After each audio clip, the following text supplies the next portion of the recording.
Pijet, Javanese Pressure Point Massage.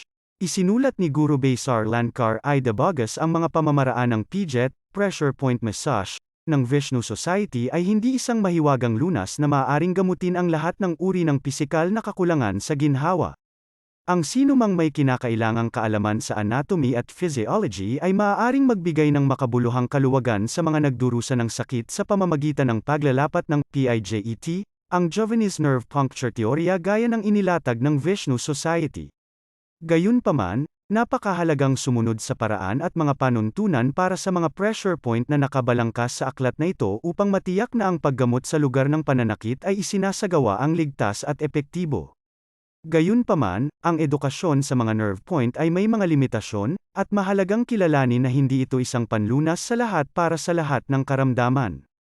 Upang maibsan ang sakit sa isang partikular na bahagi ng katawan, ang mga itinalagang nerve point ay dapat i-massage gamit ang hinlalaki at hintuturo. Sabay-sabay, mararamdaman mo ang epekto ng isang electrostatic enerhiya na gumagana sa lugar na yon. Ang nag-ambala biomagnetism sa katawan na nagdudulot ng pananakit ay naibabalik dahil ang pressure na inilapat sa masakit na bahagi ay nag-trigger ng paglabas ng enkephalin, natural pain relief, sa katawan.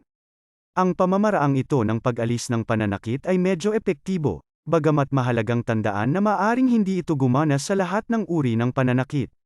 Bilhin ang aklat na ito sa http://mindbestseller.nl. Nagtataka tungkol sa Vishnu Society.